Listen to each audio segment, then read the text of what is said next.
Namaste students, today we will be discussing one important central nervous system case. Okay, here is the patient by name XXY. He is aged about 38 years, he is a male and occupation is coolie. Address is from Devanalli, Bangalore. Okay, the chief complaint is the burning sensation of bilateral feet since 9 months. Difficulty in getting up from squatting position since 9 months. Imbalance while walking since 9 months. So the three chief presenting complaints are the burning sensation of bilateral feet since 9 months, difficulty in getting up from squatting position since 9 months, imbalance while walking since 9 months. Come to the history of presenting complaint. The patient was apparently normal 9 months back when he developed a burning sensation of bilateral feet, which was insidious in onset and gradually progressive. Initially started in the feet, okay, especially over the toes, and then progress gradually to involve whole of the feet and then till above the ankle.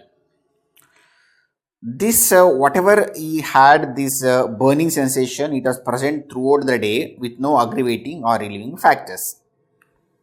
However, there was no history of any band-like sensation or any shock-like sensation around the abdomen. He could appreciate the hot and cold water sensation in spite of having a burning sensation, and also he could able to appreciate the cloth over his body parts. Okay, only burning sensation he had, okay, both the foot and then it extended till the above the ankle. Insidious onset, gradually progressive, but he could appreciate the hot and cold water sensation, and also he could appreciate the cloth on his body. Then he noticed history of difficulty in getting up from squatting position since 9 months, insidious in onset and gradually progressive. Patient uses the floor and wall for getting up from a squatting position. Then he told there is though there is a symptom wise there is a proximal muscle weakness, there is no distal muscle weakness in the form of the foot. He could able to hold the slippers and there was no slippage of slippers, or even there is no difficulty in gripping the slippers. He also noticed there is difficulty in climbing up the stairs and he used to hold the surrounding objects or the wall to climb up the stairs. Patient tells that whatever the weakness he had, the proximal muscle weakness while getting up from sitting position, squatting position, it is associated with stiffening of both the lower limbs. There was no difficulty in moving on the bed from side to side. Okay. Then in the upper limb, there was no any proximal muscle weakness. He could lift the hand above the head, and there was no any distal muscle weakness. He could button, unbutton, and he could mix the food in the upper limb, and he could comb the hair. Upper limb, there was no proximal or distal muscle weakness. Then along with these two symptoms, which he had burning sensation of bilateral foot since 9 months and difficulty in getting up from squatting position since 9 months, he noticed imbalance while walking since 9 months. History of imbalance while walking since 9 months. Patient feels difficulty in walking in uneven surfaces and in narrow passages. And also he told his imbalance used to increase in the night times, and also whenever he used to take bath to put the water to the face, whenever he closed the eyes, the imbalance used to increase, and even whenever you want to put the water into the face while washing the face near the basin, he used to fall forwards. So a wash basin sign, okay, or a phenomena was present in him. He himself tells that. Then since last 3 months, there is history of burning sensation of the bilateral hand also. There is burning sensation of bilateral hand also, especially over the palmar aspect of the fingers. So as I told before, there is no history of difficulty in mixing the food, buttoning or unbuttoning of the shirts, or lifting hand above the head. There is no any history of involuntary movements like the twitching. So though there is a proximal muscle weakness, okay, he is not complaining any twitching is present in the muscles, and there is no history of any low back ache or a root pain. Okay, there is nothing to suggest any compression. Okay, so nothing is compressing on the spinal cord to produce the sensory symptoms. Okay, there is no low back ache or there is no root pain. Nothing is compressing. In spite of, he says there is a stiffness in both the lower limbs. Okay, Probably it gives a clue that his corticospinal tract may be involved, but still there is nothing compressing on the spinal cord by the history. There is no low back ache or no root pain. Then there is no history of any bladder symptoms and bowel symptoms. Bowel and bladder is normal. So bowel and bladder is not involved in it. Okay. And then there is no symptom suggestive of any autonomic nervous system dysfunction in the form of a dryness of eyes, retrograde ejaculation, impotence, faintness, giddiness, gastroparesis in the form of vomiting, diarrhea. So these autonomic dysfunctions you have to ask because some of the neuropathies are associated with autonomic dysfunction. So which are the neuropathies associated with autonomic dysfunction? Keeping in mind, you will ask this symptom in the history in a patient like this who complains burning sensation of both hands and legs. Commonest is diabetes mellitus, Guillain-Barré syndrome, porphyria, paraneoplastic syndrome, amyloidosis, HIV, Winchester. All these things can produce autonomic neuropathy. That is why you have to ask this symptom in the history. Okay. I'll come back in the negative. You see what all you have to ask in a case like this who has a peripheral neuropathy, some of the points what you will ask in the history, and also he has a proximal muscle weakness bilateral. So in a muscle disease, what are the points you will ask in the history? I'll tell.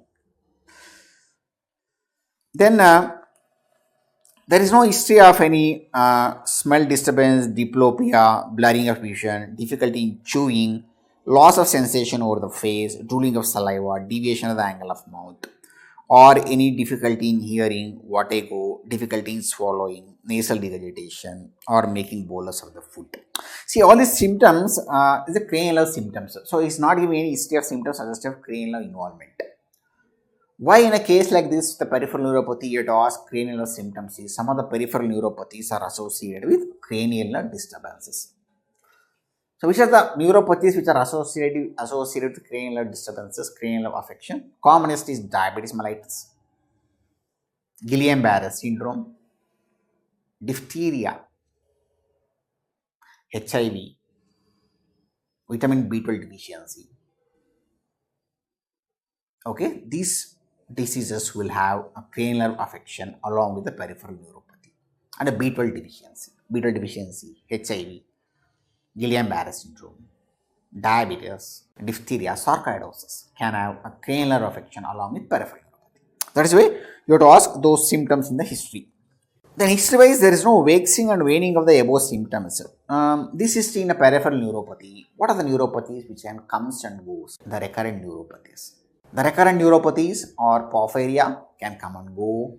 Refsum disease, CIDP can come and go. And hereditary neuropathy with pressure palsy. So whenever there is a pressure on the nerve, they can have the weakness. Porphyria, metabolic disease, Refsum disease, CIDP are recurrent can come. That is why you have to ask in the history whether any waxing and waning of the symptoms. Okay.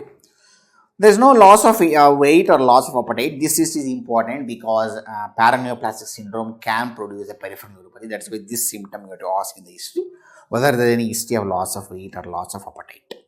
Okay. So some of the other points in the history in the peripheral neuropathy and a proximal muscle weakness, whatever you give the history, what are the relevant points you ask in the history to come to a diagnosis? History-wise, whether it is a small fiber or a large fiber, you can come to a conclusion depending upon the history.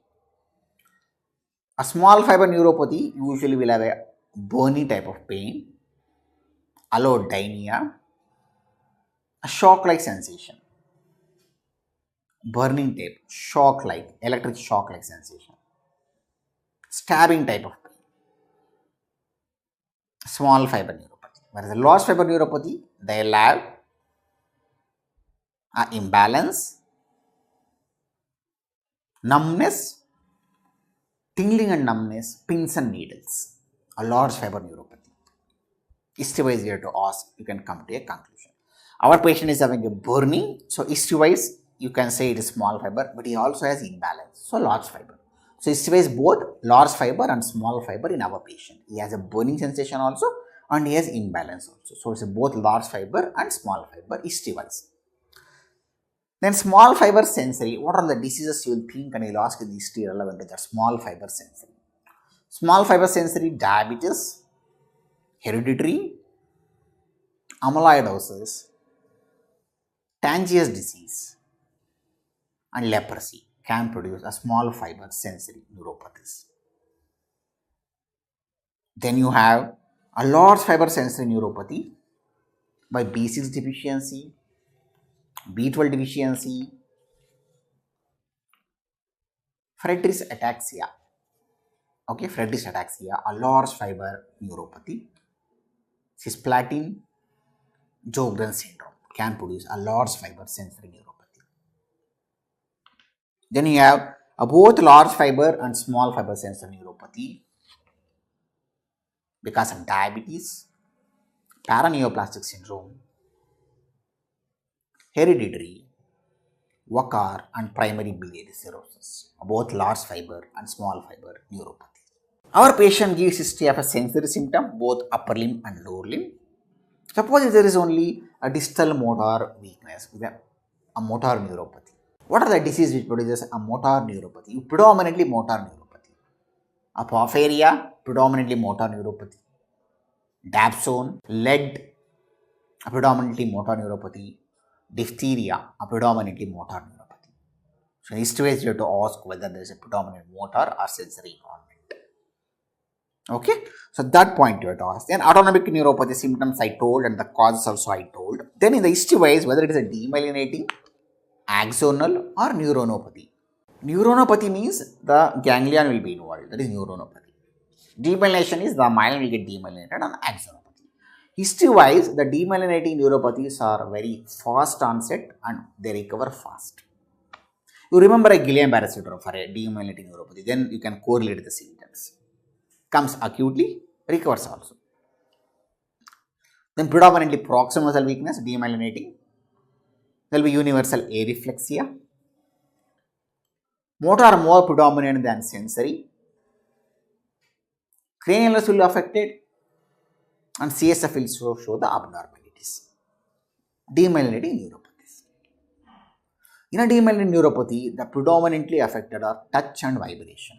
Unlike a pain and temperature, which is an axonal neuropathy. What are the neuropathies? You get a demyelinating neuropathy. A Guillain-Barré syndrome, radiculoneuropathy, diphtheria, diabetes mellitus, multifocal motor neuropathy with conduction block is predominantly demyelinating neuropathies. Then axonal neuropathies are symmetrical, whereas a demyelinating can be sometimes can be asymmetrical. Axonal neuropathy slowly developing, slowly progresses. Pain and temperature will be affected more in axonal neuropathy. The toxins and the metabolic are the more common causes of axonal neuropathy, like alcohol, diabetes, toxins can produce an axonal neuropathy. Then you have neuronopathy, the ganglia will be in dorsal ganglia. Here the vibration will be more affected, they'll have a severe ataxia. It is not length dependent, the neuronopathies are not length dependent. Vibration will be affected predominantly proprioception, they'll have imbalance. The diseases which produces neuronopathies are HIV, paraneoplastic syndrome, cisplatin, Sjogren syndrome, B6 deficiency, neuronopathy. So history wise, you have to rule out whether it's axonopathy, myelopathy or neuronopathy. Our patient is, I'll tell you the history later, he is a diabetic also, he is an alcoholic also. Okay, it could be an axonal or whether any demyelinating factor is there, will come after that taking a thorough history again. In its diet history, past history. Okay, so history wise, you have to classify whether it is a demyelinating, axonal or neuronopathy. Then depending upon the duration, these neuropathies are classified into acute, subacute and chronic. Our patient started fairly within weeks to months, so it is subacute onset. It is not for years to either the neuropathy, whatever he had. Acute neuropathy you get because of ischemia, vasculitis. porphyria, hereditary neuropathy with pressure palsy, diphtheria, Guillain-Barré syndrome, acute neuropathy, and toxins. Whereas the subacute, nutritional and toxins like a B12 deficiency or alcohol toxins will produce a subacute neuropathy. Then you have chronic, which goes for years, the peripheral neuropathy like diabetes, paraneoplastic syndrome, Friedreich's ataxia, okay, and hereditary neuropathy. Some of the hereditary neuropathy like Charcot-Marie-Tooth disease, which presented one case, a Charcot-Marie-Tooth disease, hereditary neuropathy. So hereditary, Friedreich's, diabetes, paraneoplastic goes for years. Our patient says he developed the symptoms in weeks to months, so it is subacute neuropathy, whatever he is having. So history-wise, you have to ask whether it is an acute, subacute, chronic neuropathy. Then recurrent neuropathies, I discussed what are the causes, okay, and then if the whether neuropathy is predominantly upper limb affected, only the upper limb neuropathies like porphyria, lead, multifocal motor neuropathy affects predominantly the upper limb neuropathies. So history-wise, you have to ask that point. Okay. So these are the involvement of the cranial nerves in the history you have to ask. I told which are the neuropathies which cranial involvement. Then history of any stiffness is present, you have to ask. Because some of the neuropathies, if associated with corticospinal tract, then they can have the stiffness. For example, subacute combined degeneration. See, our patient is having stiffness along with peripheral neuropathy. So along with peripheral nerve, even corticospinal tract is involved. Like Friedreich's ataxia, they'll have a peripheral nerve involvement and corticospinal tract involvement. So they'll have stiffness. So history of stiffness you have to ask whenever there is a peripheral neuropathy. Then the loss of vision, like cranial nerve involvement, especially retinitis pigmentosa, is a feature of Refsum disease and A beta lipoproteinemia. They can have retinitis pigmentosa. So loss of vision you have to ask. Then any imbalances. See, our patient has imbalance along with peripheral neuropathy symptoms. So what are the neuropathies which will associated with imbalance? B12 deficiency. They'll have a posterior dorsal column involvement wherein they'll have an imbalance. Friedreich's ataxia, where the dorsal column will be involved, they'll have ataxia. A beta lipoproteinemia, vitamin E deficiency, they'll have ataxia. And some of the spinocerebellar ataxias will have a neuropathy. So they'll have ataxia.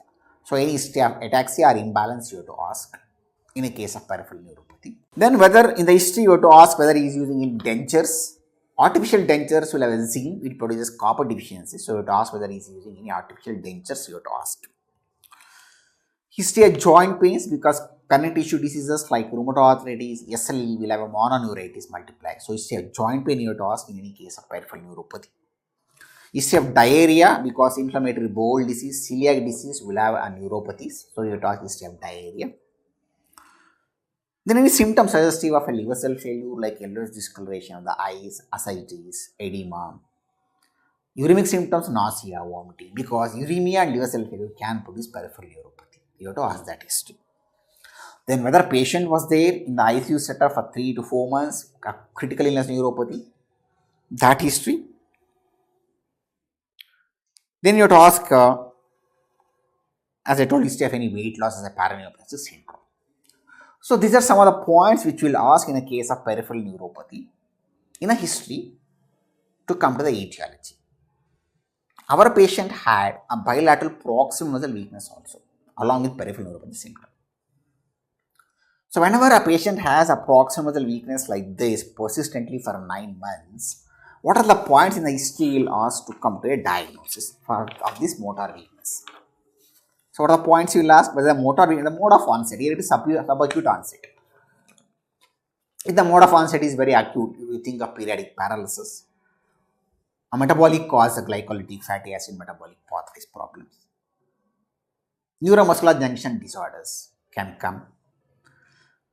Then the progression and whether it is intermittent or not. Intermittent, again I told, neuromuscular junction disorder, periodic paralysis, metabolic diseases, paramyotonia congenita, Anderson disease. Here all it can be an intermittent weakness.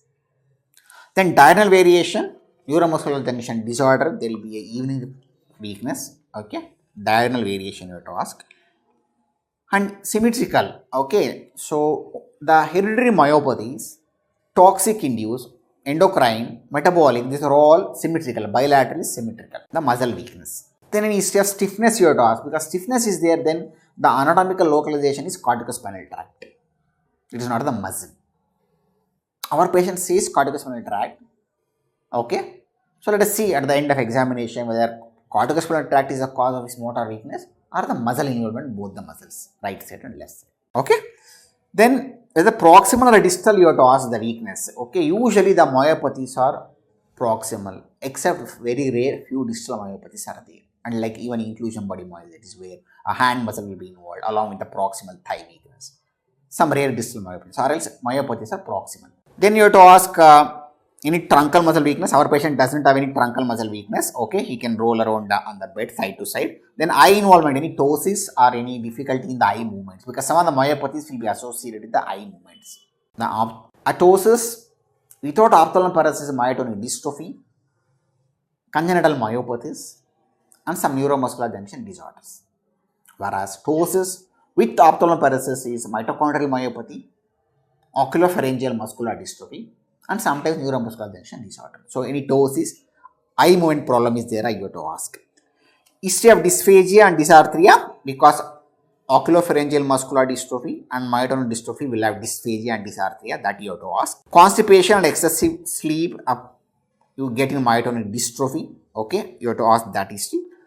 Then cardiac symptoms, because some of the muscle dystrophies will be associated with cardiac symptoms, you have to ask. Bowel and bladder, usually they won't involve the myopathies, the bowel and bladder, so that symptom you have to ask. Then any history of muscle twitching and cramps. Cramps and muscle twitching, probably a fasciculation, is a feature of motor neuron disease.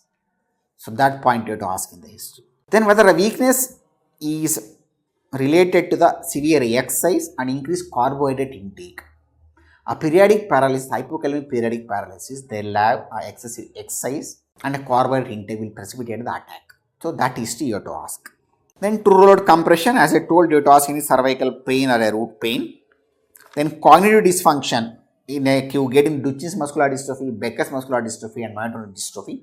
So whether it's IQ you have to ask. Then cranial abnormality along with the muscle weakness. Facioscapulohumeral, which I discussed one case. Facioscapulohumeral.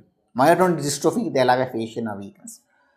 So you have to ask that history, facial weakness is there or not. Then symptoms of diabetes mellitus. You get in myotonic dystrophy, they'll have diabetes mellitus 20%. So you have to ask that history. Then whether the weakness will increase with cold and exercise, that is a paramyotonia congenita. So for that you have to ask that history.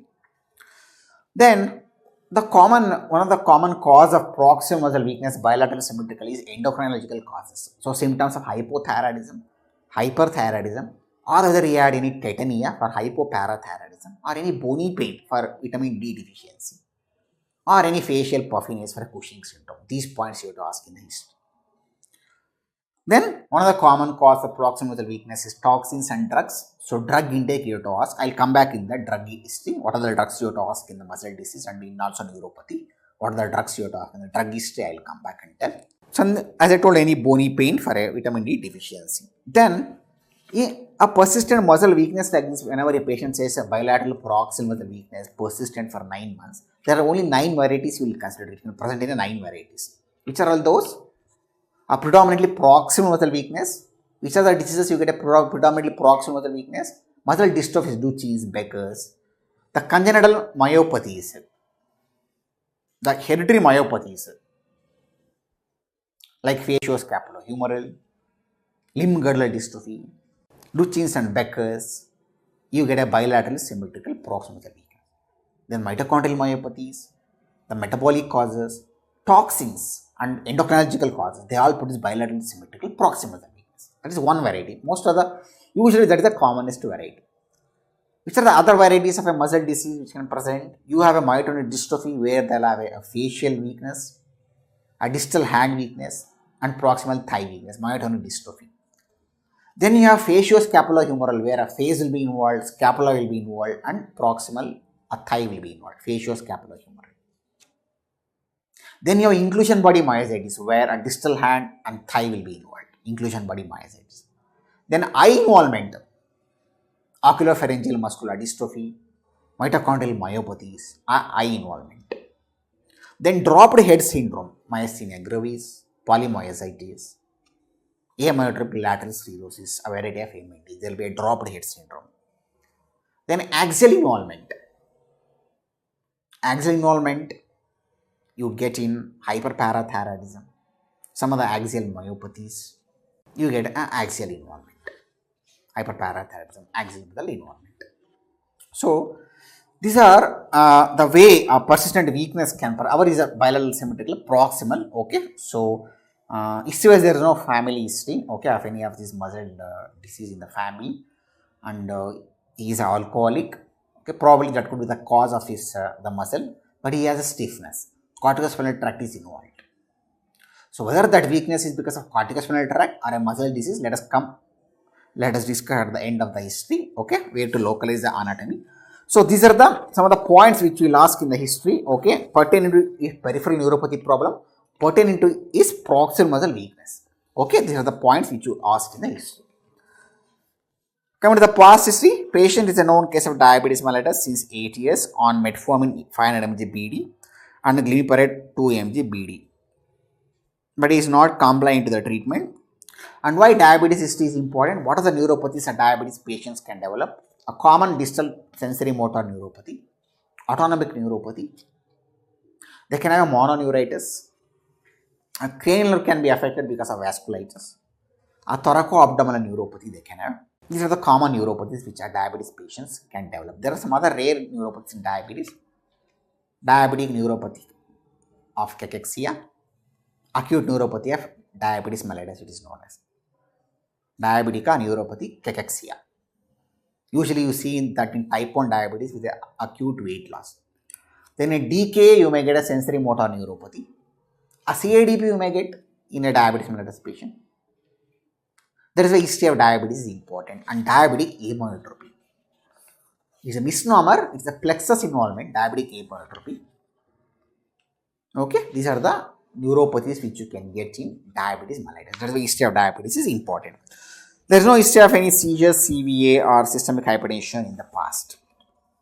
Then coming to the personal history, he is a vegetarian. Okay, and in the history-wise peripheral neuropathy, the vegetarian diet is important because pure vegetarians can develop B12 deficiency.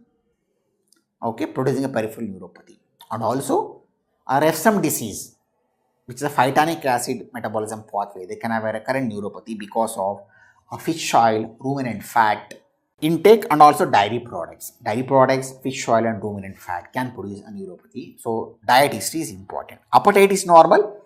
Sleep is disturbed due to the burning feet, he says. Bowel and bladder is regular, as I told. Habits, he is an alcoholic since 15 years. He takes 2 quarts per day. He is not a smoker, and there is no any high risk behavior. So history of exposure you have to ask, because HIV can produce various neuropathies. It can have a classic sensory motor, distal sensory motor neuropathy. It can have autonomic neuropathy. It can produce a mononeuritis multiplex. HIV neuropathy can have neuronopathy. It can produce neuronopathy. A cytomegalovirus infection of the plexus can produce plexopathy. A herpes zoster infection can produce a neuropathy. Then AIDP and CADP, it can produce a HIV patients, and the drugs adverse effects can produce a neuropathy like lamivudine, midazolam, stavudine, zaltisapine. So that is why HIV neuropathy is history is important. Whether any is positive exposure is there, you have to ask in the history wise. Okay, right. So next is the family history. There is no significant family history. That is important family history in these sort of cases because there are some neuropathy which runs in families. For example, hereditary sensor motor neuropathy like Charcot-Marie-Tooth disease. Then hereditary neuropathy with pressure palsy, amyloidosis, Refsum disease, Tangiers disease, Fabry's disease can produce a neuropathy which are hereditary. That's why that history is important. And hereditary myopathy, yeah, the proximal muscle weakness bilaterally since 9 months. Hereditary myopathies. From that aspect, family history is important. Anyway, there is no significant family history. Drug history, Very, very important. So, what are the drugs which are relevant in these sort of cases with the peripheral neuropathy and a muscle weakness bilaterally, which is same proximal muscle weakness? For a bilateral sensory motor neuropathy, whatever he is having, in the history wise, you will ask whether a patient is on mainly chemotherapy drugs, vinco alkaloids, cisplatin, paclitaxins, cytosine arabinoside, etoposide, suramin, bortezomib. So these drugs you will ask. Then metronidazole, podophyllin, dapsone, disulfiram, nitrofurantoin, leflunomide, ethambutol, phenytoin, lithium, hydroxychloroquine, amiodarone, colchicine, thalidomide, high dose of pyridoxine, antitubercular drug INH. These are some of the drugs in the history which you should ask, okay, as a cause of peripheral neuropathy. Then, for a myopathy, he had a myopathy. What are the drugs in the history you will ask? A and I discussed the same thing in facioscapulohumeral dystrophy, which I discussed. So, what are the drugs producing a proximal weakness? You will ask. Main is two drugs. One is a cholesterol reducing agents and steroids. All the cholesterol reducing agents, HMG-CoA reductase inhibitors, fibric acids, niacin can produce a proximal weakness. Glucocorticoids, then non-depolarizing muscle relaxants. Zidovudine, antiretroviral drug. Then amphiphilic drugs, chloroquine, hydroxychloroquine, amiodarone.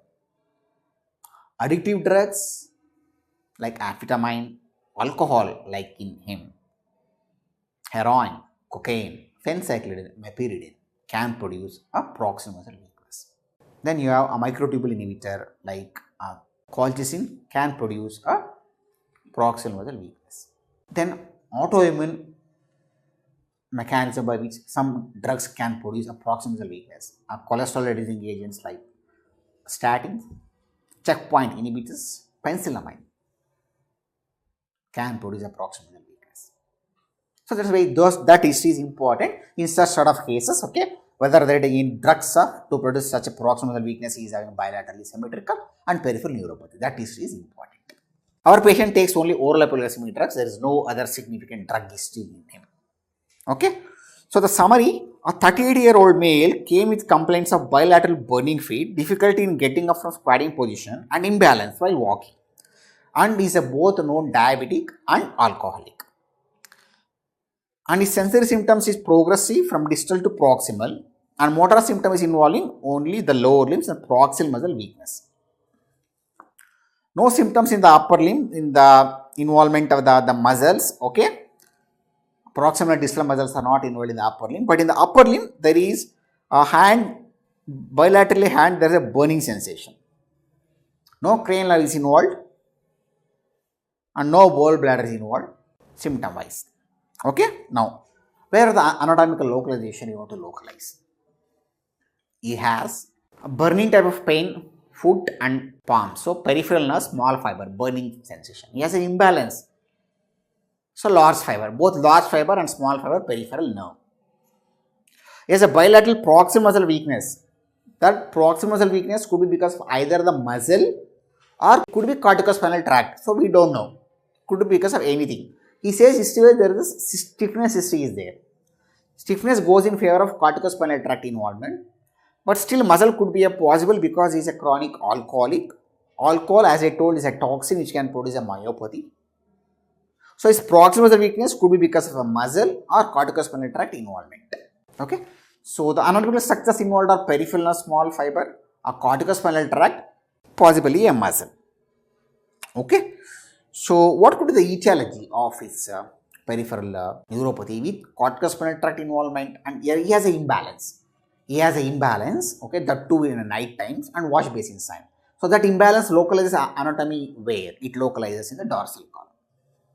So, dorsal column is involved, corticospinal tract is involved, peripheral nerve is involved, large and small fibers. And he is a vegetarian or alcoholic. And it is a subacute onset, over weeks to months it started everything. So subacute, combined, what is combined? One is dorsal column and corticospinal tract, combined, degeneration, are possible. That could be the diagnosis. What are the other diagnoses you can think in him? Okay. Could it be, is proximal muscle weakness could be diabetic amyotrophy? What are the points against the diabetic amyotrophy? Diabetic amyotrophy usually unilateral, can be bilateral, but usually unilateral. Pain, they'll have a severe pain. It can progress over months, then it improves. A diabetic amyotrophy. So, because he has a bilateral and not painless, unlikely a diabetic amyotrophy. That's the point against it. Then, what are the neuropathy he is having? Could be just a diabetic neuropathy? Possible. A bilateral sensory neuropathy, peripheral, upper and lower limb is involved. A sensory neuropathy. Possibility is there. Okay. Next could be whatever is having the muscle weakness. The muscle weakness. Whether that is due to a myopathy because of alcohol toxins, possible. Alcoholic proximal muscle weakness, possible. You have to keep that in mind. Whether it is the inclusion body myositis, what are the point against it? Upper limb, there should be, hand should be involved in inclusion body myositis, and asymmetrical, he has a bilateral symmetrical. Age of onset is usually 50-40 years. Inclusion body myositis slowly progresses. It slowly progresses, inclusion body myositis. Can it be of Friedreich's ataxia? He has an imbalance. Stiffness is there, corticospinal tract involvement. Peripheral neuropathy is there. What are the points against Friedreich's ataxia? The age of onset, it starts in the second decade. Family history, it is autosomal recessive. Family history should be there. So you cannot think of a Friedreich's ataxia. Can it be a motor neuron disease? Is proximal weakness bilaterally symmetrical? What are the points against it? Though the age of onset is fitting into motor neuron disease is a degenerative disease. It progresses over years, not like months like this. That is one point against it. Upper limb is not involved at all in him. Only both the lower limbs is involved. History-wise, there is no twitching, no cramps, he says, and sensory symptom. Motor neuron disease, they never have a sensory symptom like him. He has a burning sensation in the foot, hand. These are the point taken as motor neuron disease. So the muscle weakness could be because of two things, students. Could be a myopathy because of alcohol induced, or it could be a part of subacute combined degeneration, corticospinal tract involved. Let us see at the end of examination where we can localize the muscle weakness, whatever he is having. But definitely he is having a neuropathy, peripheral neuropathy. That could be a part of subacute combined degeneration, or because of diabetic neuropathy, or it could be alcoholic neuropathy. Could be alcoholic neuropathy. These are the DDs which you can think at the end of examination, students, in here. So let us go with the examination findings. What we get, let us see. Okay, a 38-year-old male patient, right hand, and is conscious and cooperative and oriented to time, place, and person. Height is 168 centimeters, weight is 44 kg, BMI is 15.6. Then coming to the head-to-toe examination, what are the things you look in these sort of patients? Okay, before head-to-toe examination, the vitals, pulse rate is 80 beats per minute, blood pressure 110/80, temperature afebrile, respiratory rate is 14 cycles per minute.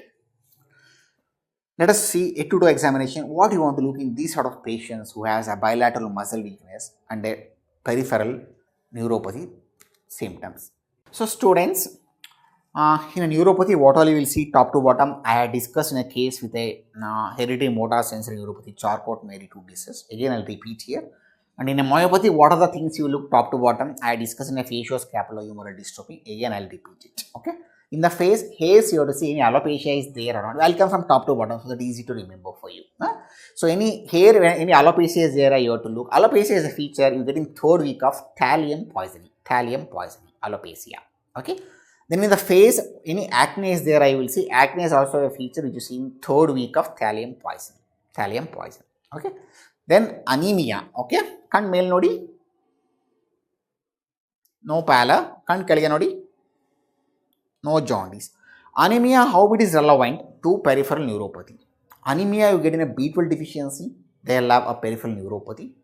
Copper deficiency, they will have a pancytopenia, even anemia. So copper deficiency, lead neuropathy can have anemia, and vitamin E deficiency, A beta lipoproteinemia, acanthocytosis, they can have anemia. So anemia has a relevance to peripheral neuropathy in these cases. Okay, right. In the face, what are the other things you look? Okay, any facial dysmorphism is there, you will see. You have hereditary neurologic amyotrophy, okay, where they'll have a facial dysmorphic feature like hypertelorism, micrognathia, and cleft palate. So for that, you have to look any facial dysmorphism is there, you have to look for that. Then in the oral cavity, madi, orange tonsils is there, you have to look, or any bluish gum is there, you have to look. Bluish gum you see in a lead poison, lead toxicity.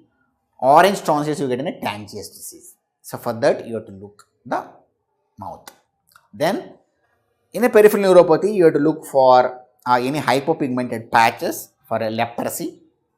Then thickened nerves, okay, thickened nerves, a greater auricular nerve, you will look, okay, in the neck. Then ulnar nerve, yeah, thickened nerves for ulnar nerve, okay, you have to look for that. Thickened nerves you have to look because some of the neuropathies can have a thickened nerves, okay, like leprosy. What are the cause of thickened nerves? Leprosy, neurofibromatosis, CIDP, amyloidosis, acromegaly can have a thickened nerves. So you have to look for thickened nerves. Then any hyperpigmentation or hypopigmented patches on the body, you have to look, okay, because arsenic poison can produce that, okay. Then what are the things to look in Friedreich's ataxia in general physical examination, which can have a peripheral neuropathy? Any kyphosis, scoliosis, and pes cavus. You have to look for those deformities. Then in the mouth, any artificial dentures is using, you have to look because that can zinc contain, which can produce a copper deficiency. So artificial dentures is using, you have to look in the mouth. Okay, right. So peripheral neuropathy, again I will summarize. Then in the hands, the Mees line, a white patches you have to see in the hands.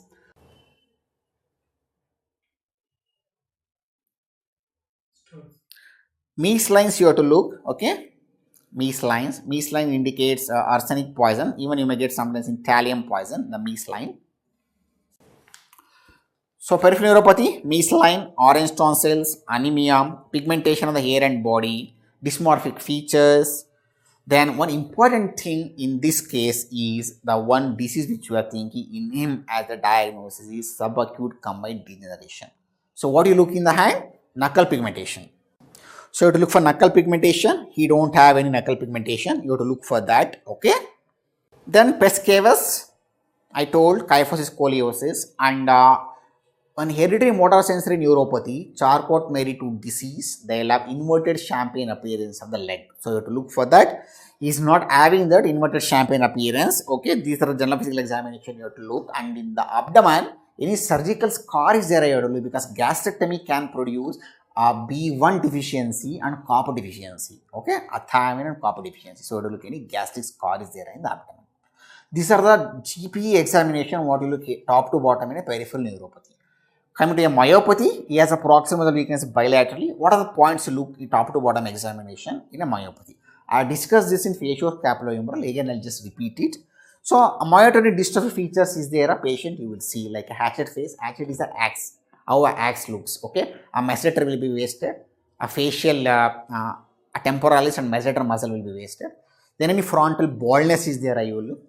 Cataract, subcapsular cataract is there. You will look. Okay, in a myotonic dystrophy.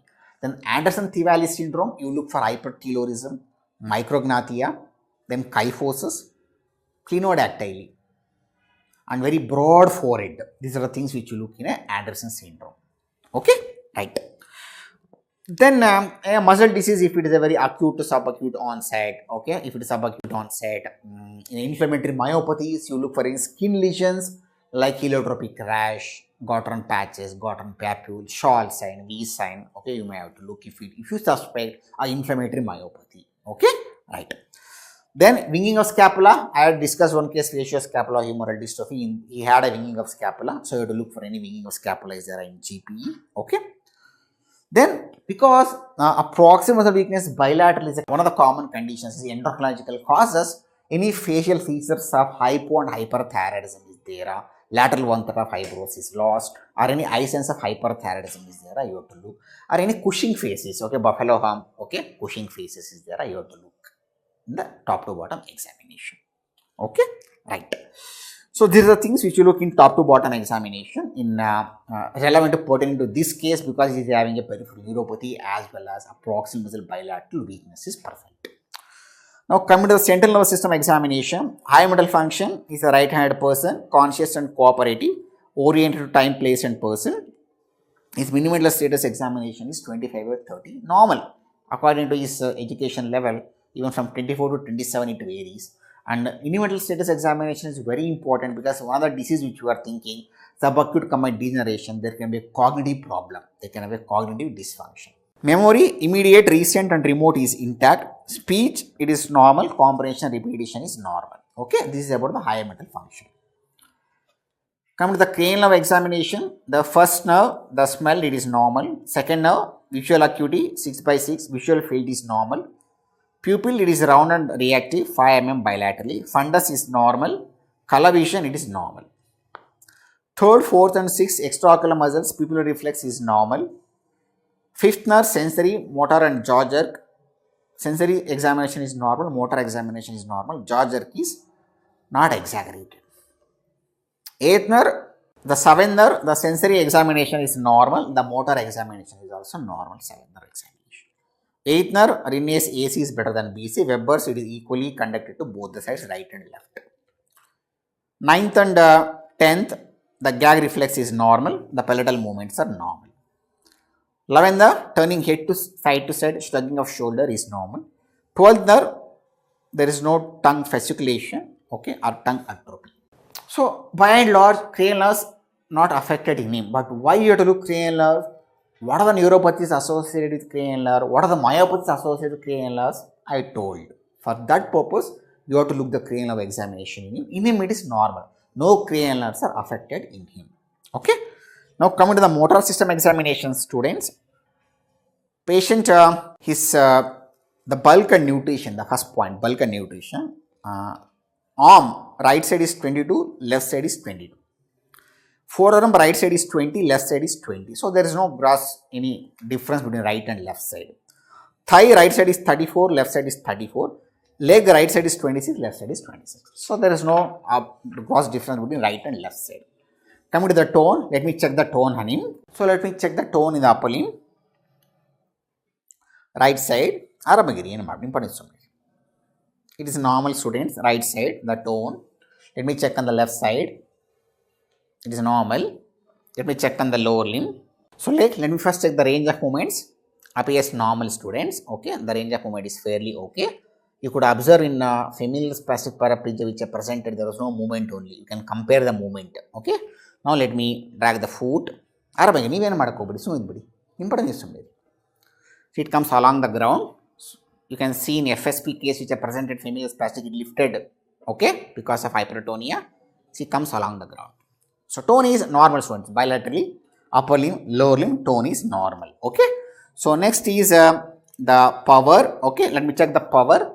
Power, students, in the upper limb, symptomize, it didn't tell anything, either the proximal or distal muscle weakness. Okay.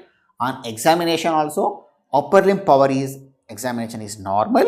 I am not going to demonstrate because it is normal. Only in the lower limb there is abnormality, and he also symptomized, he told there is a proximal muscle weakness in bilateral lower limb. That I will demonstrate. So in the upper limb, the shoulder abduction, adduction, flexion, extension, elbow flexion, extension, wrist flexion, extension, and hand grip is normal. So upper limb, there is no affection of either the proximal or distal muscle weakness is not present. Let me examine the lower limb, students.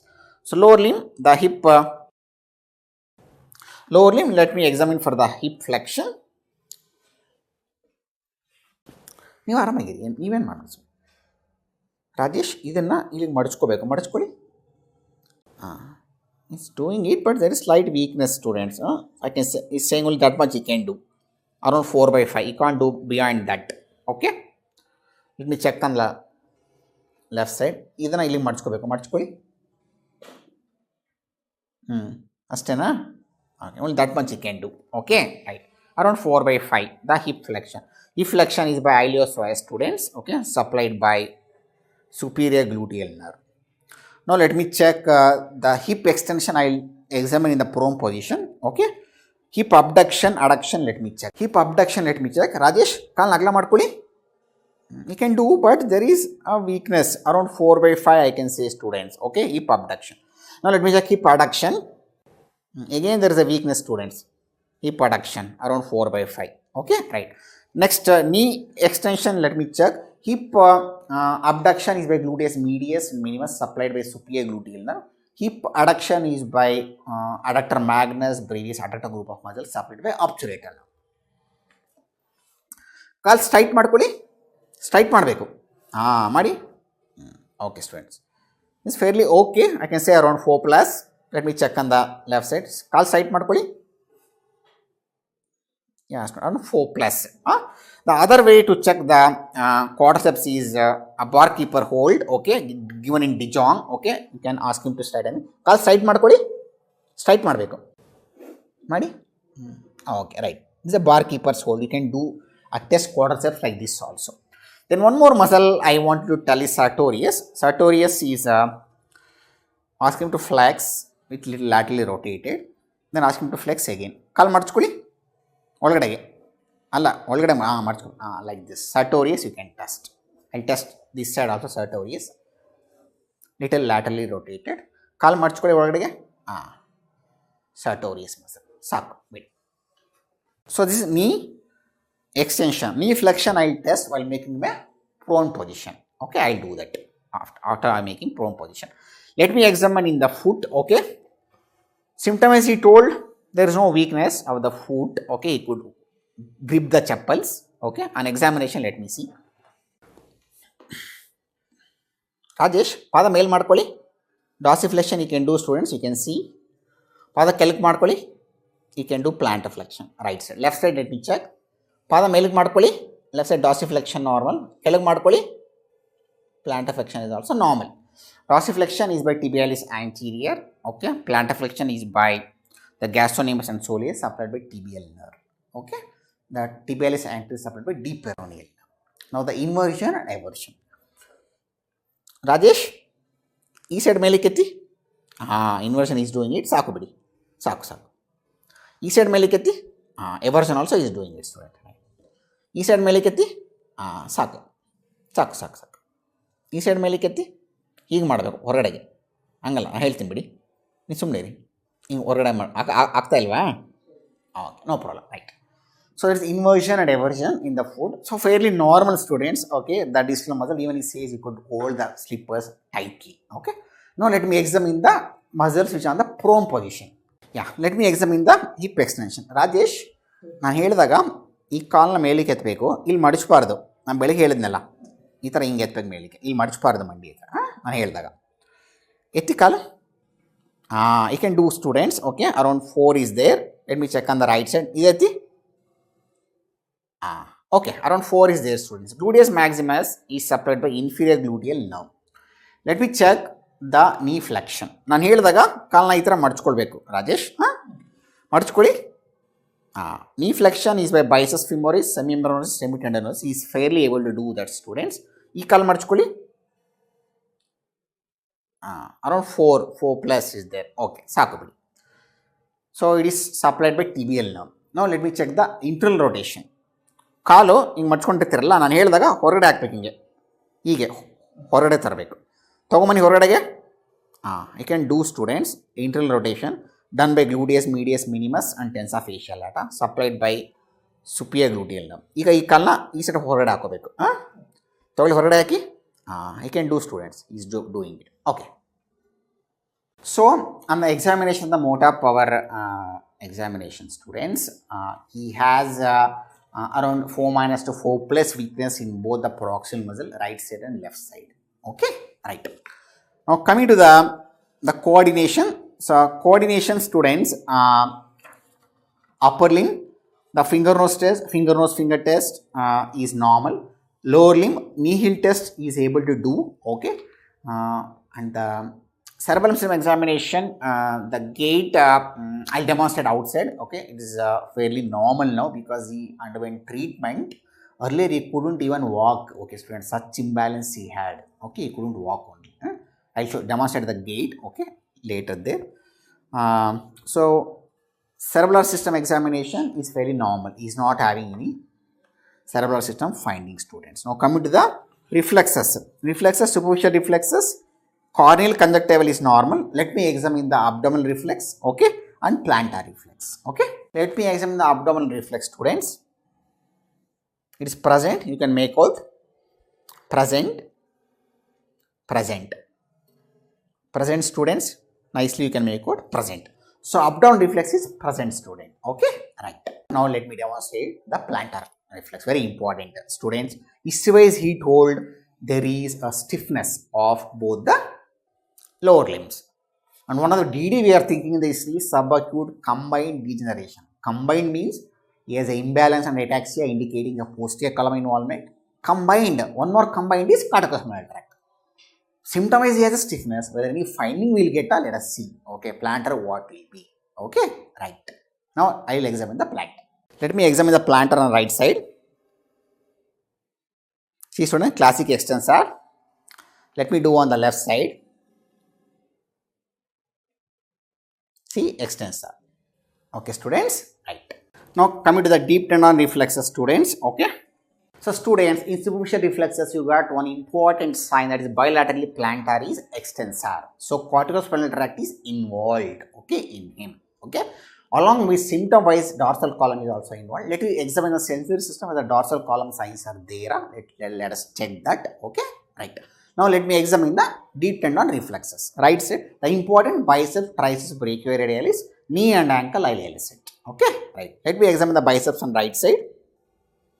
It is present, students, okay. Brachioradialis, I am not able to get it. So let me check the biceps on the left side, students. See, nicely presents. Actually, it is brisk, student. The biceps is brisk, okay. Brachioradialis not able to get it. Let me check the triceps. Present. You can make out the contraction, students. See, present. Triceps is present. Present. Let me check on the right side, triceps. Present, students. Okay. So only brachioradialis is absent. See, he told in the upper limb, the hand, palm, he cannot appreciate. He had a burning sensation of both the palms. That is why probably brachioradialis is absent. Let me check on the lower limb, the knee and the ankle. Okay, right. Let me examine the knee reflex and ankle reflex. Okay. So what do you expect here? The disease which you are thinking, subacute combined degeneration is one of the DD which you are thinking. Peripheral nerve will be involved, peripheral neuropathy, so ankle reflex will be absent. But corticospinal tract is involved, plantar will be extensor. This is one disease where you get plantar extensor, absent ankle. Let me check the ankle reflex. I will tell the other disease where plantar will be extensor and ankle reflex will be absent. A standard question will be asked in the exam by all the examiners for a PG student, which all the PG students should know the answer. Let me examine the right side knee jerk. You can see the contraction, students. It is present.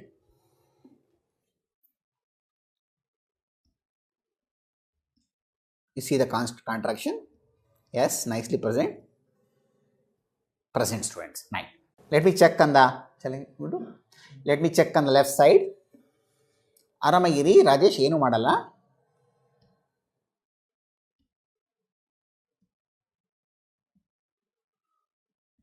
Even these also present, students. Actually down it is contracting. Okay, is present, students. Medial side. Probably you may not be able to make out that side, but it's there, the knee jerk. Let me check the ankle jerk, students. It's only the vibration, student, but no contraction. The ankle jerk is absent. I am not able to get it. It's not contracting gastrocnemius. Only the muscle, because I am hitting the tendon, it is just the vibration or contraction of the muscle. So ankle reflex is absent. Let me check on the left side, the ankle reflex. Let me check on the left side, the ankle jerk. Again, students, it is just the vibration. The muscle is not contracting. Okay, there is no contraction or relaxation. So ankle reflex is absent bilaterally, both right side and left side. Which are the disease like this, where a peripheral nerve will be involved and corticospinal tract will be involved. One is subacute combined degeneration, Friedreich's ataxia, where a peripheral nerve dorsal column will be involved along with corticospinal tract. There you get an ankle reflex absent with a plantar extensor. Then Tabes dorsalis also, you may get a absent ankle reflex with plantar extensor. This is standard question. It will be asked by all the examiners for a PG students. Okay, right. So, what are the positive findings you got in reflexes? Plantar is extensor superficial. Deep tendon reflexes, brachioradialis is absent, both right side and left side. Bilateral ankle reflex is absent. Let me go to examination of very important name, that is sensory system examination. Okay. Let me examine first the carried by posterior column, the fine touch, vibration, position, joint position. Then pain and temperature, which is carried by spinothalamic, lateral spinothalamic. Okay. The dorsal column carries the fine touch, vibration, position sensation, that I will test, and then the spinothalamic tract, pain and temperature. Okay, right. So students, let me examine the fine touch, okay, from C2 till the S1, okay, S2 till S2.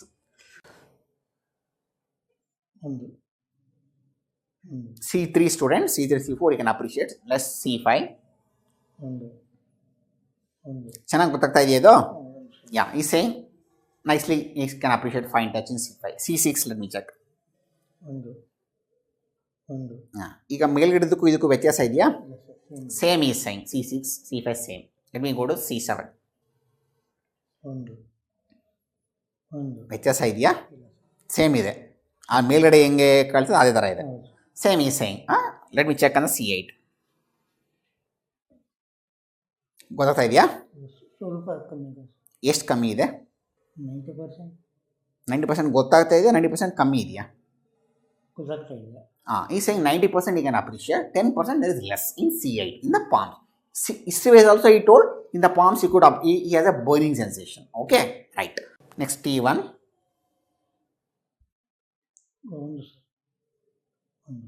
ಇದು normal ಥರನೇ ಗೊತ್ತಾಗ್ತಿದೆ, ವ್ಯತ್ಯಾಸ ಇದೆಯಾ?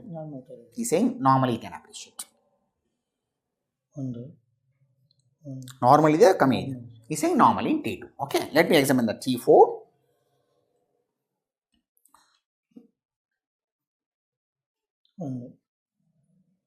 Normal idea? Same normal. T8, T10 normal, T12 normal. We are not thinking any spinal cord to say on the thoracic level. We are thinking peripheral neuropathy. Examination also, he told 10% reduction in palms, both the upper limb. Let me examine in the lower limb. Let me examine on the leg, students. Very interesting findings. Again, you can see, I'll examine, I won't examine on the L1 because pant is there. L2, L3, I'll start examining. Normal agidya, kami idi. He say normal. Kami idya, normal. He say normal. Knee. Now, L4. ಹೇಗಿದೆ? ಈ saying 50% reduction. Okay, L4. ಎಷ್ಟು ಕಮ್ಮಿ ಇದೆ? 50% reduction in L5. And dorsum futile. ಎಷ್ಟು ಕಮ್ಮಿ ಇದೆ? ಈ saying 70% reduction in the dorsum of foot. Let me examine on the soles. ಎಷ್ಟು ಕಮ್ಮಿ ಇದೆ? ಎರಡು ನಾರ್ಮಲ್ ಇದೆ. ನಾನು ಕೇಳ್ತಿರೋದು ಈ ಮೇಲ್ಗಡೆ ಟಚ್ ಮಾಡಿದ್ದಕ್ಕೂ ಅದಕ್ಕೂ ಎಷ್ಟು ವ್ಯತ್ಯಾಸ ಇದೆ? 50% ಕಮ್ಮಿ ಇದೆ. So he is saying 50% reduced in the palms of the foot. Okay, right. So fine touch, both upper limb palms, lower limb below the knee affected. Very simple. Next, let us examine the vibration. Let me examine the vibration. Kan muchkuli.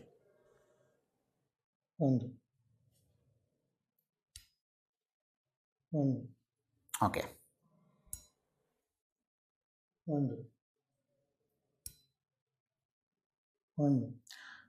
ಈಗ ಮೇಲ್ಗಡೆದಕ್ಕೂ ಇಲ್ಲಿಗೂ ಒಂದೇ ಥರ ಇದೆಯಾ, ವ್ಯತ್ಯಾಸ ಇದೆಯಾ?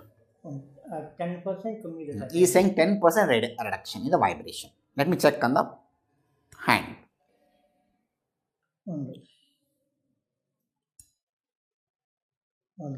ಎಷ್ಟು ಕಮ್ಮಿ ಇದೆ? 10% ಕಮ್ಮಿ ಇದೆ. ಇಲ್ಲಿಗೂ 10% ಕಮ್ಮಿ ಇದೆ ಅಷ್ಟೇ.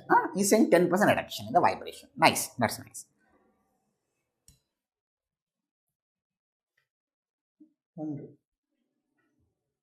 Anti-superior spine I am putting.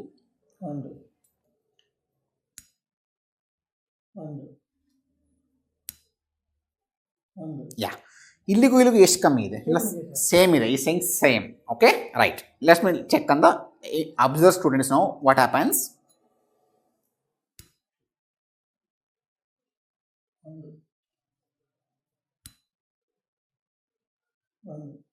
ಈಗ ಇಲ್ಲಿಗೂ ಎಷ್ಟು ವ್ಯತ್ಯಾಸ ಇದೆ? He saying 50% reduction, okay, on the medial malleolus. Let me examine the lateral ಮ್ಯಾಲ್ಯೂಲಸ್.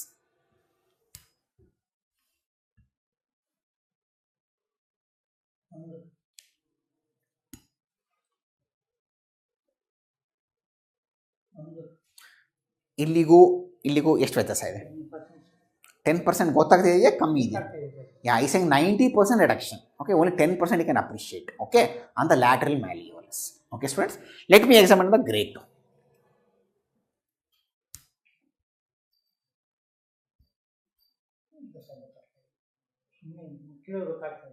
No vibration, just touching is saying. Almost ಎಷ್ಟು 99% ಗೊತ್ತಾಗ್ತಾ ಇಲ್ವಾ? ಓಕೆ.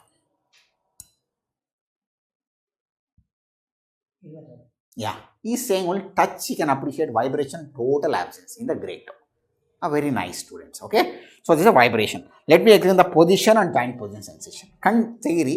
ಈಗ ನಾನು ಬಲ್ಗೈನ ಒಂದು ಪೊಸಿಷನ್ಲಿ ಇಡ್ತೀನಿ, ನೀವು ಎಡಗೈನ ಅದೇ ಪೊಸಿಷನ್ ಇಟ್ಕೊಳ್ಬೇಕು. ಗೊತ್ತಾಯ್ತಾ? ಬೆಳಿಗ್ಗೆ ಮಾಡಿದ್ದಾನೆ ಅದೇ ಥರ. ರೈಟ್, ಎಡಗೈನ ಅದೇ ಥರ ಇಟ್ಕೊಳ್ಳಿ. ಓಕೆ, ಸಾಕು. So position sensation is normal. Let me examine the joint position sensation. Rajesh, ಕಣ್ ತೆಗೀರಿ. ನಾನು ಫಸ್ಟ್ ನೋಡಿ, ಇದು ಕೆಳಗಡೆ, ಇದು ಮೇಲೆ, ಇದು ಕೆಳಗೆ, ಇದು ಮೇಲೆ. ಆಯಿತಾ? ಕಣ್ಣು ಮುಚ್ಕೊಳ್ಳಿ. ಒಂದು ನಿಮಿಷ. ಕೆಳಗ ಮೇಲ,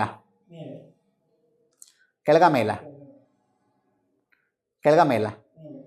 ಕಣ್ಣು ಮುಚ್ಕೋಬೇಕು. ಕೆಳಗ ಮೇಲ, ಕೆಳಗ ಮೇಲ. Is telling normal. Okay, right. Let me check on the left side. ಕೆಳಗ ಮೇಲ, ಕೆಳಗ ಮೇಲ, ಕೆಳಗ ಮೇಲ, ಕೆಳಗ ಮೇಲ.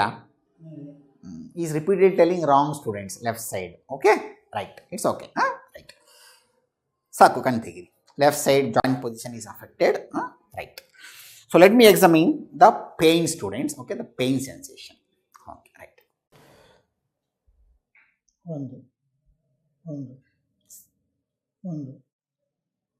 That is C5. ಇದು ಪೇನ್ ಗೊತ್ತಾಗ್ತಾ ಇದೆ ನಾರ್ಮಲ್ ಆಗಿ? ನೋವು ಗೊತ್ತಾಗ್ತಾ ಇದೆಯಾ? Okay, C5 normal. Yeah, C6 is normal. ಇಲ್ಲಿಗೂ ಒಂದೇ ಥರ ಇದೆ, ವ್ಯತ್ಯಾಸ ಇದೆಯಾ? ಸೇಮ್ ಈ ಸೇಯಿಂಗ್ C7. ಇಲ್ಲಿಗೂ ಹೇಗಿದೆ? ಈ ಸೇಯಿಂಗ್ ಸೇಮ್. ಇಲ್ಲಿಗೂ ಈ ಸೇಯಿಂಗ್ ಸೇಮ್. Okay, C8. ಹೀಗೆ ಗೊತ್ತಾಗ್ತಾ ಇದೆ? 50% ಇನ್ 50% ಗೊತ್ತಾಗ್ತಾ ಇಲ್ಲ. ಇಲ್ಲಿಗೂ okay, he saying 50% reduction in the T1 distribution. ಇದು ಹೆಂಗೆ ಗೊತ್ತಾಗ್ತಾ ಇದೆ? ಇಲ್ಲಿಗೂ 50% ರಿಡಕ್ಷನ್ ಇದೆ. Okay, right. He saying reduction even in T2. Let me examine T4, T8 and all.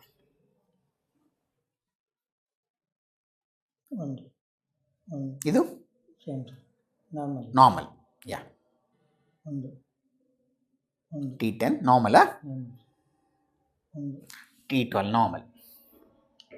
Let me examine in the low limb students. L1 I won't examine. Let me examine in the L2. Normal ಇದೆಯಾ? Normal ಇದೆಯಾ? L3 is normal. Let me examine the L4. ಎಷ್ಟು? ಈ same 50% reduction in L4. Let me examine the L5.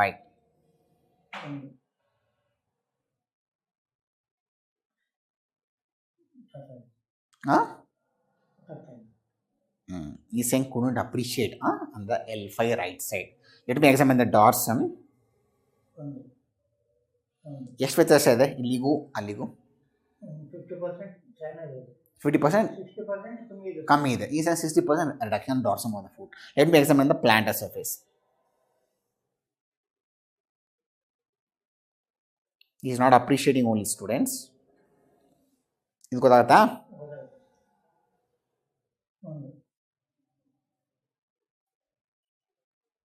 He is not appreciating only, students, the pain sensation. Okay, right. So both the upper limb and lower limb, there is affection of vibration, fine touch, and even pain distally, upper limb and lower limb.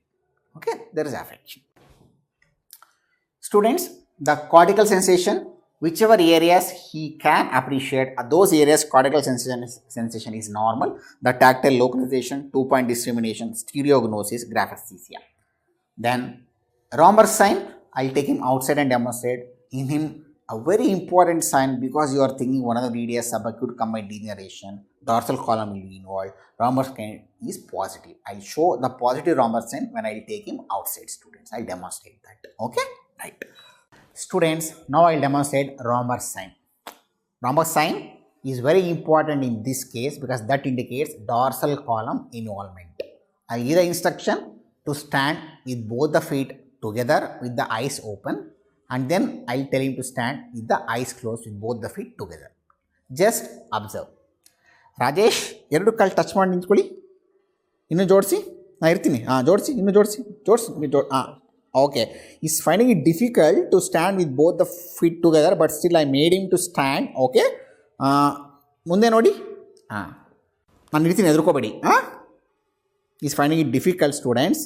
ಕಾಲು ಅಗಲ ಮಾಡ್ಕೋಬಾರ್ದು, ಜೋಡಿಸ್ಕೋಬೇಕಾಗೆ. ನಿಲ್ಲಕ್ಕಾಗಲ್ಲ he's saying, students. Okay, but still I am trying to make him stand. Okay, ಈಗ ರಾಜೇಶ್ ಹಾಗೆ ಇರಿ, ಕಣ್ಣು ಮುಚ್ಕೊಳ್ಳಿ. See, students, is falling and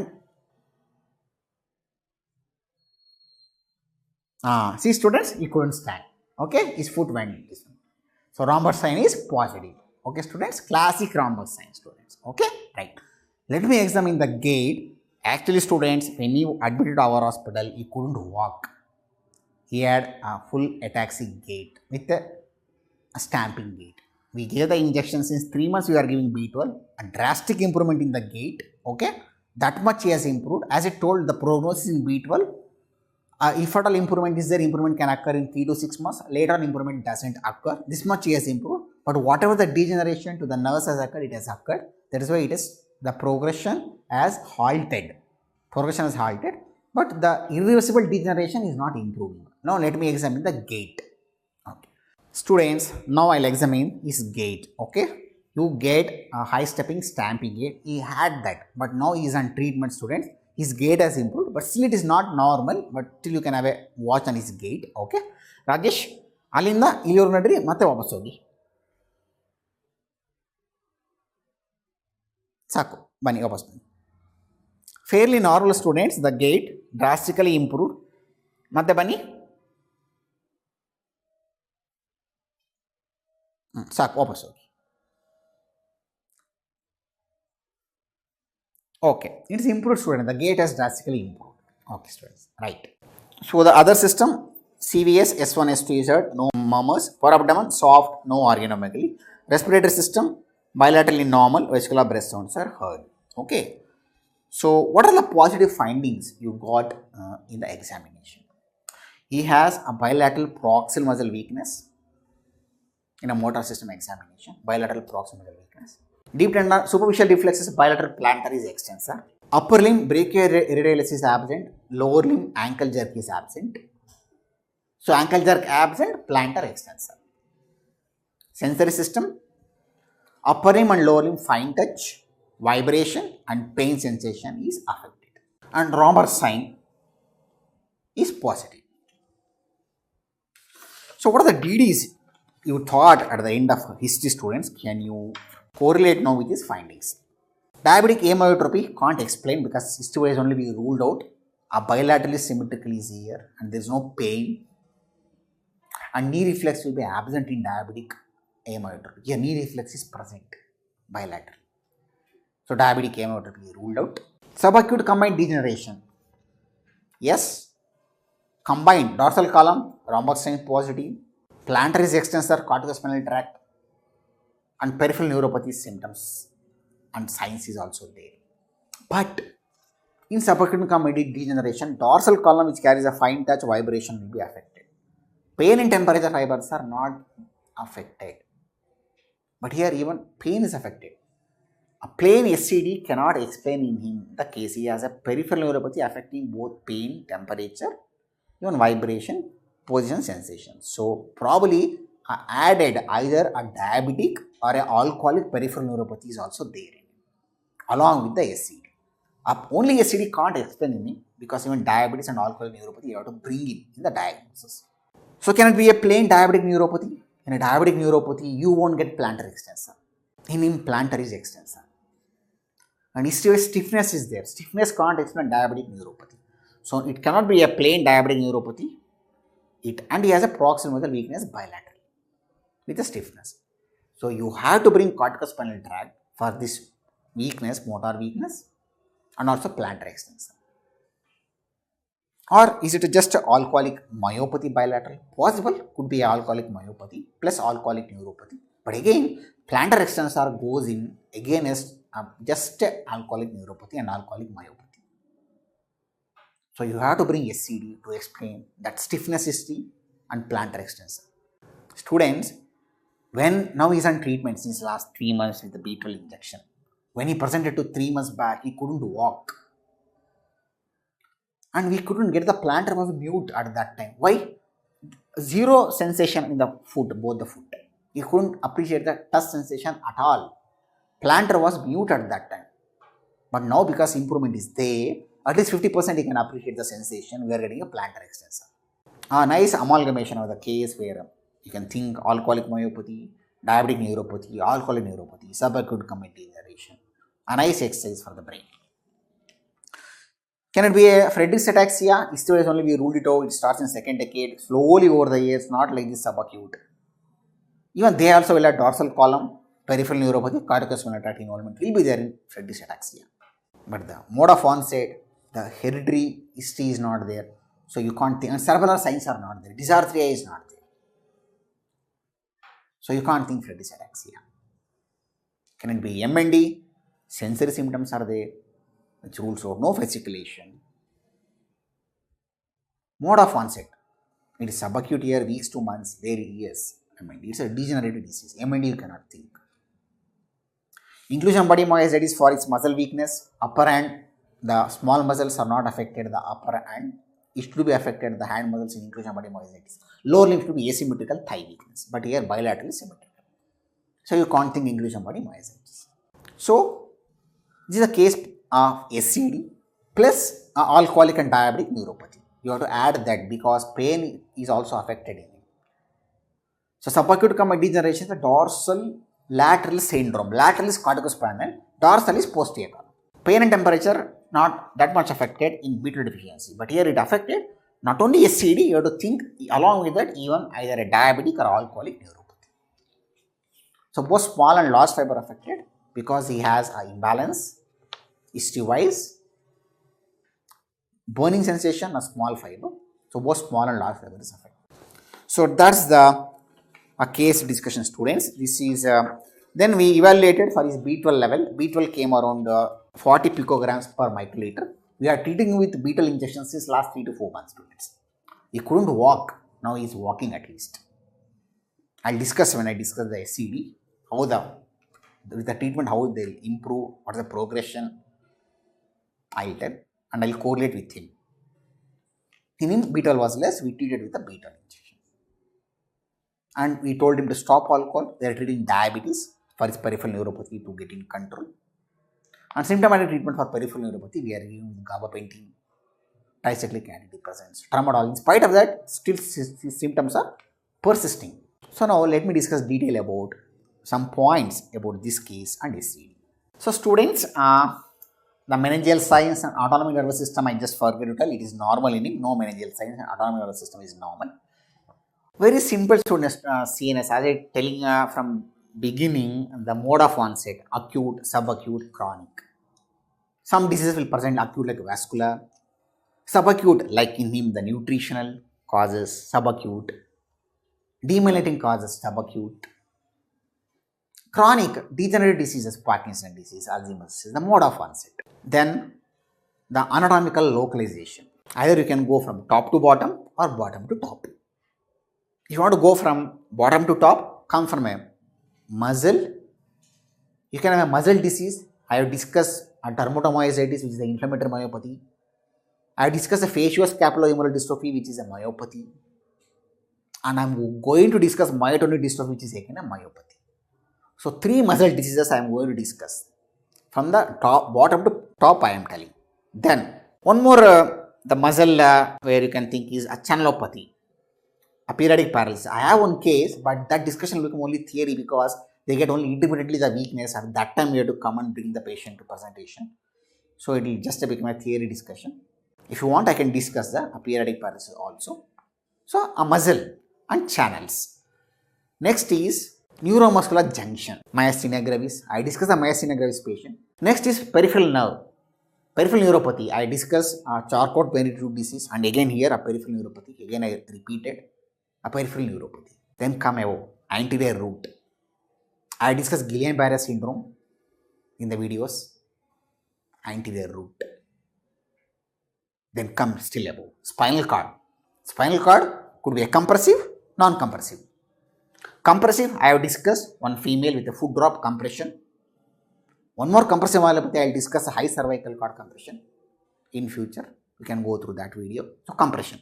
Non-compressive myelopathy, I discuss a familial spastic paraplegia, one case. And here, a classic non-compression. Here it is not compressing, but still plantar is extensor, corticospinal tract is involved, spinal cord is involved. It is a classic non-compressive myelopathy, one subacute combined degeneration. Then one more non-compressive myelopathy, transverse myelitis, I am going to discuss. Spinal cord, compression, non-compression. Then still go above Parkinson disease, I have discussed. Then still above cortex, hemiplegia and posterior circulation stroke, I have discussed. This is anatomical localization. Then pathology, vascular stroke, I have discussed, posterior circulation and hemiplegia. Nutritional, this is a case of nutritional, betel deficiency. Toxins, this is a case of toxin, alcohol. Degenerative, Parkinson disease, I have discussed. Facioscapulohumeral, I have discussed a degenerative disease. Myotonic dystrophy, a degenerative disease which I have discussed. Then neuromuscular junction disorders, myasthenia gravis. So, vascular, nutritional, toxic, degenerative, infective, meningitis, abscess. Demyelinating disease, multiple sclerosis, first only I discussed multiple sclerosis a case. Then the other varieties are tumors, probably they may not keep for you tumor. CP angle tumor, if it is there, they may keep. If I get a case of CP angle tumor, I am happy to present it. I will present it, CP angle tumor. Then autoimmune like vaginous granulomatosis. So simple students, CNS. Mode of onset, anatomy, pathology, diagnosis. But to approach to this, you should know about all the diseases. Then only you can come back and approach it. It is a mathematics. Okay, students. So lucky to have a non-compressive myelopathy like this. Today you are having a subacute combined degeneration plus a peripheral neuropathy, probably due to alcohol and diabetes. So, a few points about subacute combined degeneration. It is a non-compressive myelopathy of a subacute duration, wherein they will have tingling and numbness, a burning sensation of the foot and hands, along with ataxic spastic findings. They will have ataxia, sensory ataxia because of dorsal column involvement, and spasticity because of corticospinal tract involvement. So, on examination, there will be a vibration and position sensation will be affected. You can see in him left side he couldn't join position, he is totally not able to appreciate, and vibration was affected. And Romberg strain will be positive. In him Romberg strain is positive. In late stages, bone and bladder can be involved. Bladder can be involved in subacute combined degeneration, and optic atrophy can be seen, and cognitive dysfunction can be seen. They can have layer symptoms and bending down the head, the lancinating pain down the spine, hands and legs. Our patient didn't give that, is still the layer symptom. The other DD for layer symptoms is multiple sclerosis, cervical spondylosis, cervical tumor, cisplatin toxicity, pyridoxine toxicity, tethered spinal cord, layer symptoms. Then wash basin sign classically described in these patients where they close the eyes while washing the face, they'll fall forwards. Our patient classically told, while taking bath especially, putting the water to the face, he falls forward. Even at the basin, he couldn't put the water to the face only. He will fall. Indicates posterior column involvement. Subacute combined degeneration, as the name indicates, subacute, weeks to months the disease will come. Combined, dorsal column, cortical spinal tract, no spinothalamic, combined. Subacute, combined degeneration. This is called as dorsolateral involvement. Which are the other diseases which mimics dorsolateral involvement?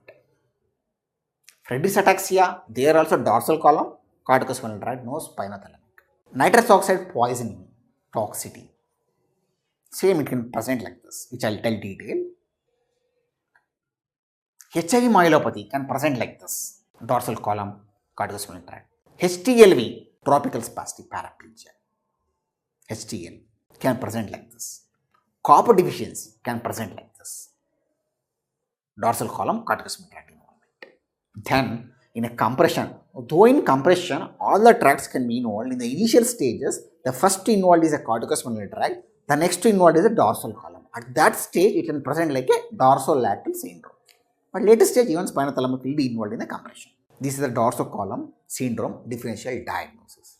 The diagnosis of subacute combined degeneration is made by, before that, etiology, usually the dietary intake, vegetarians, alcoholics, pernicious anemia can produce a B12 deficiency. Diagnosis is established by B12 level estimation. If it is less than 100 picogram per microliter, they will have subacute combined degeneration. There will be elevation of homocysteine and methyl malanoic acid. One problem when they try to diagnose subacute combined degeneration in students, there is a dichotomy. There is a discrepancy between the hematological manifestation and neurological manifestation. Not all the patients with subacute combined degeneration will have anemia. Note down the point, students. Only 40% will have anemia. Even our patient didn't have anemia for unknown reasons. Nobody knows why it happens like that. Nobody knows. There is a discrepancy. The treatment for subacute combined degeneration is parenteral B12. You give every day for 1 week, every weekly once for 1 month, then monthly for lifelong injections you have to give. The prognosis, it doesn't depend upon the age, doesn't depend upon the sex, doesn't depend upon the severity of anemia. Then on what it depends the prognosis? The only thing prognosis it depends is the duration of symptom. See, for our patient, we are giving vitamin B12 for him last 3 months. Still, he has the signs, he has the symptoms. So, if the problem started only just few weeks before, if you start the treatment, there is a dramatic improvement. Especially 3 months. If the symptoms started less than 3 months, they will have a nice improvement. And after giving the treatment, they'll keep on improve for 3 to 6 months. Then after 1 year, there will be only a slow improvement. In our patient, probably the degeneration, the symptoms are present for a longer period. He approached us late. That is why even after giving treatment, only a slight improvement. He couldn't walk at that time. Now he is at least walking. But the other things are not improved. The symptoms and other signs what you saw, it's not improved. So the prognosis depends upon the duration of symptom. Then what are the other close DDs which can mimic like this disease and which we have to discuss? Copper deficiency. Copper deficiency will have all the features of subacute combined degeneration without a neuropathy.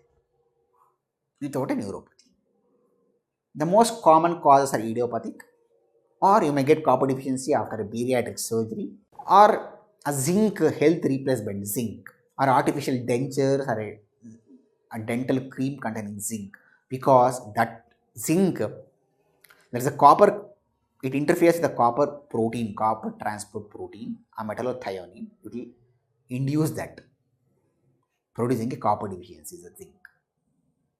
They will have either microcytic or macrocytic anemia. The pathophysiology and pathogenesis in idiopathic copper deficiency is not known.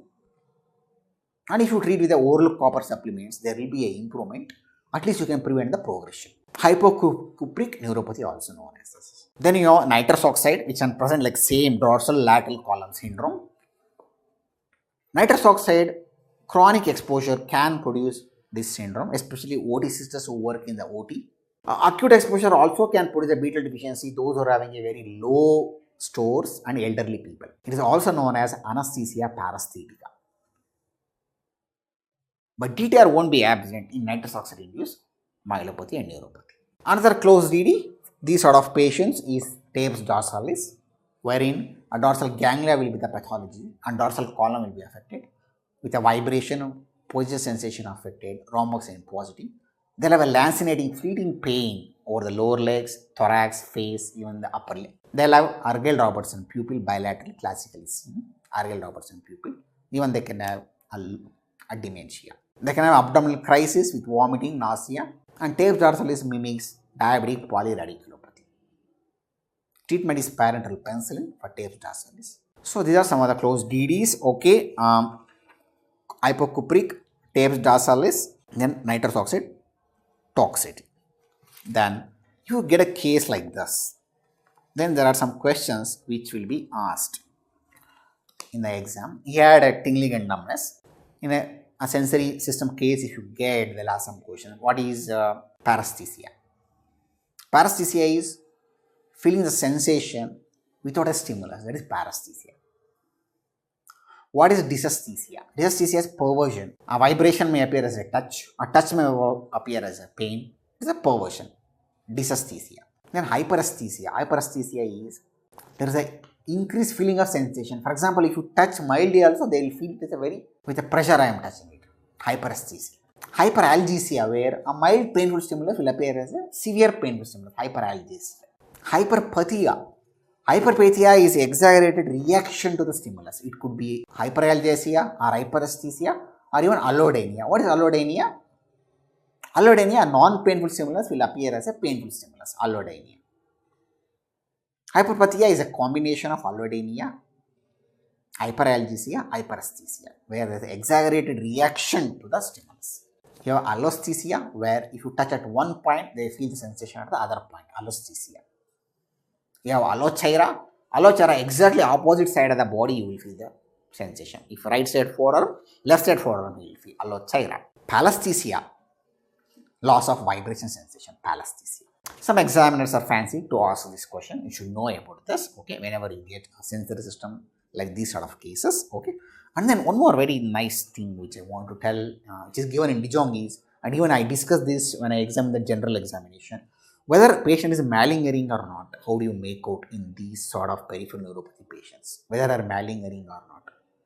There are around 9 to 10 points I will tell now. If it is organic, there will be graded loss of sensation like killing. He told no 90%, 50%, 40% like that. Graded loss is organic. A sudden cutoff, if a patient says it is functional. That is first point. The next point, a functional patient will say his foot is involved, hand is involved. It never happens like that. The hand will involve only if the problem occurs till the knee. See in our patient, below the knee he couldn't appreciate. Then only in the last 3 months in the hand is involved. It is organic. But a functional patient will say when foot is involved, at the same time hand is also not involved. So foot and glove is functional, knee and glove is organic. Then Romberg sign. Romberg sign in a organic it is positive, functional you don't know, so you just stand with eyes closed. Romberg sign positive is organic. Similarly, graphesthesia, stereognosis, if really the patient is not appreciating, that will be problematic in cortical sensation. Whereas in a functional, he won't be knowing. He will say yes, stereognosis is normal, graphesthesia normal in the functional. Then, if a thoracic spinal cord is affected, a functional patient will say exactly circle the loss of sensation. That is, the organic will say it comes like this front. Our loss of sensation will comes like this.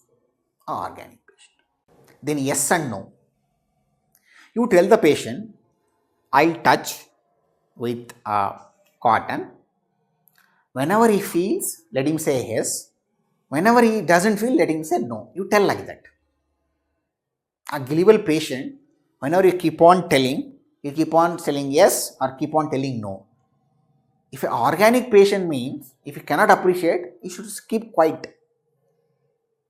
But a functional patient, if I touch also, because he is appreciating, he will say no. That's called yes and no test given in Dijon. Then short syndrome. Short syndrome is sight loss, hearing loss, olfaction loss and touch loss on one side of the body. Some people will come like that. One side of the body can't see, can't hear, can't feel the touch sensation, can't hear. No anatomy, no physiology, no disease can explain this syndrome, students. Short syndrome. That is short syndrome. Then the bones, the splitting of vibration in the bones. A mandible is single bone, pubic symphysis is single bone, skull is single bone. Exactly, they cannot say that right side they cannot appreciate vibration, left side they cannot appreciate vibration. So it is definitely a function, not a organic. Then in the midline, a functional patient will say exactly in the midline cannot appreciate the sensation, but it's not like that. There is an overlap of the fibers. They supply little laterally also. So they stop before the midline, the loss of sensation in an organic, but in a functional, it will say exactly midline. Then one more test what Dijong has given is, students, suppose if the patient says he cannot appreciate the sensation in the right index finger, then you tell the patient to hold the hand like this. Then this is the right index finger. You touch here, you will say he cannot appreciate. If it is a functional, then make the patient hold the hand like this. He'll get confused his index finger where it is.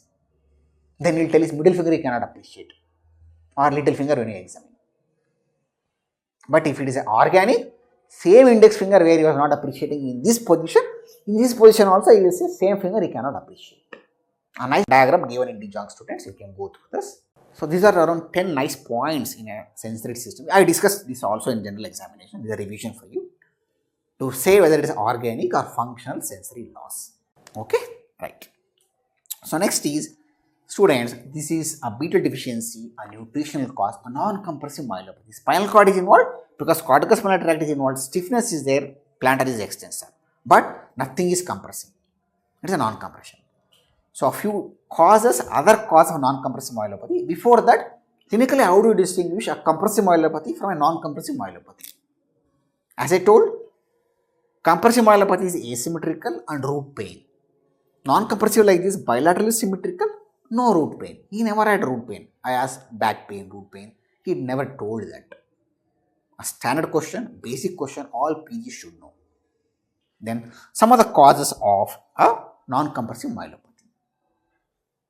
Infectious causes like a viral HIV, rabies, cytomegalovirus, Epstein-Barr virus, herpes zoster. Then bacterial, tuberculosis and syphilis, fungal actinomycosis, rickettsial typhus, parasites, malaria, toxoplasmosis, schistosomiasis. Then immunoallergic.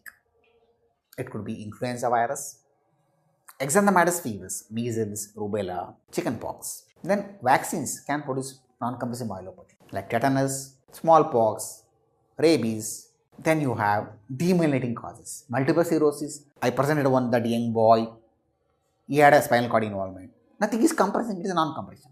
Demyelinating. Here, B12 is also demyelination we produce, B12 deficiency. Devick's disease, transmyelitis with optic neuritis. So demyelinating, non-compressive myelopathy.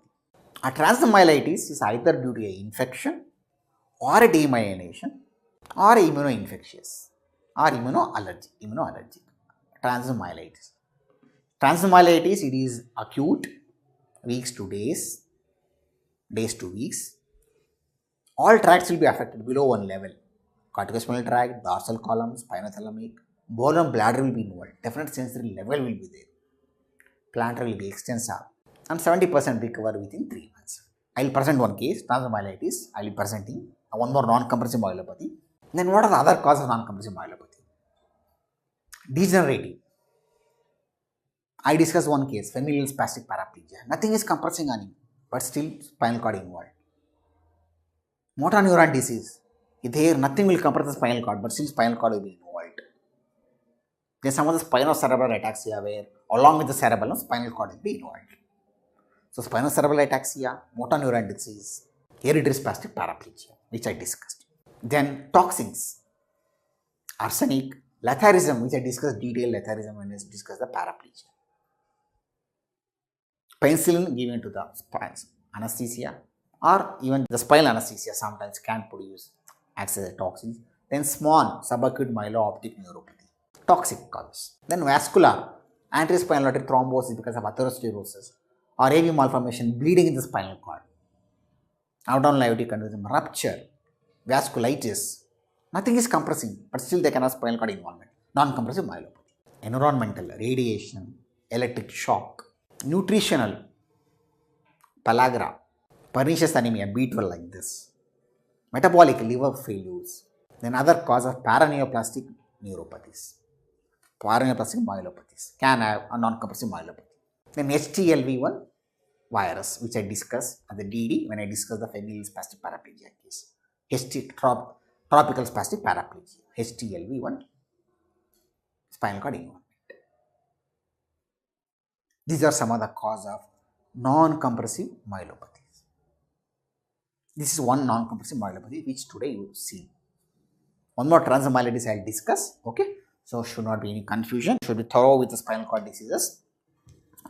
Then one last point I want to tell is this is a dorsal lateral column syndrome where dorsal column and corticospinal tract is affected. Similarly, you have anterior spinal cord syndrome where if anterior spinal cord get occluded, there will be a corticospinal tract involvement and dissociate anesthesia because of pain and temperature fibers are affected spinal thalamic, whereas the dorsal column is spared in that. Anterior spinal artery thrombosis, sudden onset of paraparesis with dissociate anesthesia, bladder involvement, sparing of the posterior column. That is anterior spinal artery thrombosis, anterior spinal artery syndrome. Sorry, anterior spinal cord syndrome. Then you have posterior spinal cord syndrome where if the posterior spinal artery get occluded, they will have only loss of vibration, position, fine touch. Pain and temperature will be normal. Corticospinal tract won't be affected. This is very rare. Very rare. Okay, students. So, spinal cord overall I am discussing now. I discussed this and I discussed one compression with a radiculopathy and foot drop. One transmyelitis I will discuss.